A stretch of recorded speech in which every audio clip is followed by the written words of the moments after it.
आज जो topic start करने जा रहे हैं हम उसका नाम है projection of a vector on another vector. Projection का मतलब क्या हुआ, जैसे कि ये एक वेक्टर है ए वेक्टर और ये बी वेक्टर है। बी वेक्टर पूरा यहां से लेकर यहां तक है, ठीक है, ये वाला बी वेक्टर है पूरा। इस वेक्टर का अगर हमें प्रोजेक्शन बताना है बी वेक्टर के ऊपर तो वो क्या होगा, ये जो यहां से यहां तक की लेंथ है वो इस वेक्टर का प्रोजेक्शन है, किस पर, इस पर, बी वेक्टर पर है। तो प्रोजेक्शन का मतलब हो गया एक तरीके से ये कितना लेंथ को कवर करेगा। अगर इसको वर्टिकली हम देखेंगे, अगर वर्टिकली देख रहे हैं यहां से तो हमें ये वाली लाइन नहीं दिखाई देगी, मतलब इसने, इस वेक्टर ने इस वेक्टर की कितनी लेंथ कवर करेगी, ये, और इसी को हम क्या बोलते हैं, प्रोजेक्शन बोलते हैं। तो प्रोजेक्शन निकालने के लिए हम मान लेते हैं इन दोनों वेक्टर के बीच का एंगल है थीटा। ओ ए वेक्टर है, ए वेक्टर, ठीक है, और ये ओ और ये मान लो बी है, ये ओ बी वेक्टर है, बी वेक्टर। अब हमें प्रोजेक्शन निकालना है ए वेक्टर का बी वेक्टर पर, तो वो क्या होगा, ओ एम होगा ना। लेकिन ओ एम की वैल्यू डायरेक्ट तो मिलेगी नहीं, तो हम क्या करते हैं, इसमें ट्रिग्नोमेट्री का यूज करते हैं थोड़ा। In triangle A O M, triangle A O M में कॉस थीटा की वैल्यू क्या होगी, कॉस थीटा होता है ना base upon hypotenuse, O M upon hypotenuse क्या है हमारी, ये ए वेक्टर का मैग्नीट्यूड हो जाएगा।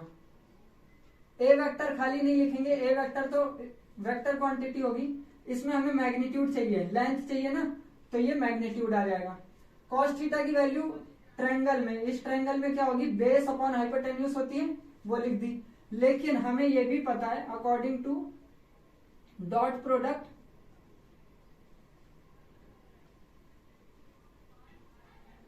डॉट प्रोडक्ट के अकॉर्डिंग जो कॉस थीटा होता है हमारा वो क्या होता है, वो होता है ए डॉट बी अपॉन ए का मैग्नीट्यूड बी का मैग्नीट्यूड, ये होता है।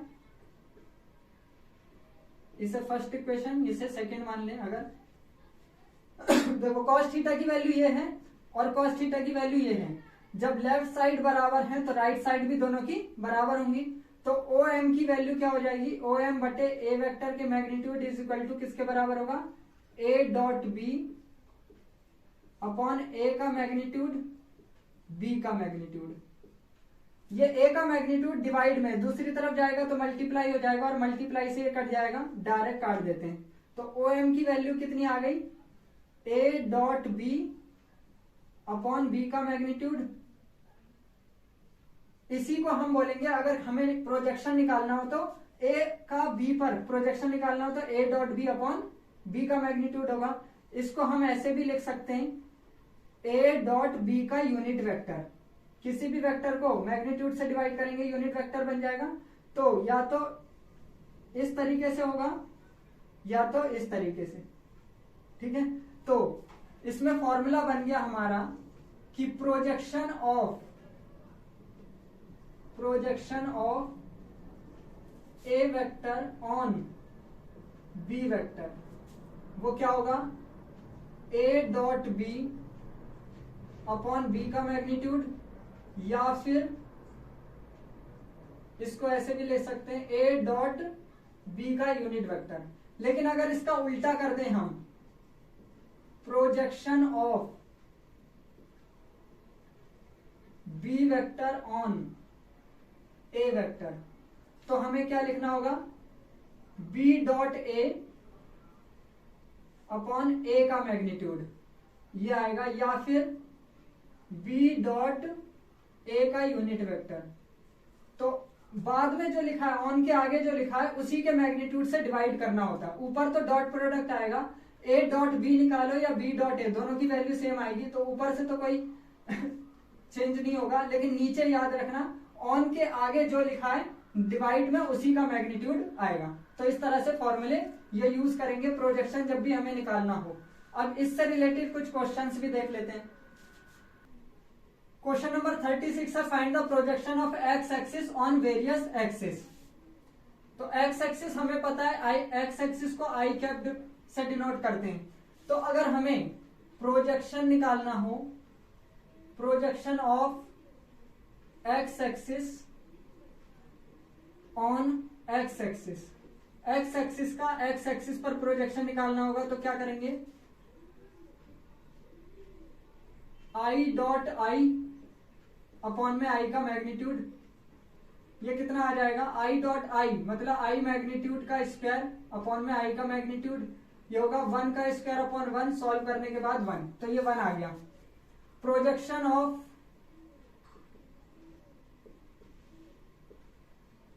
X axis on Y axis,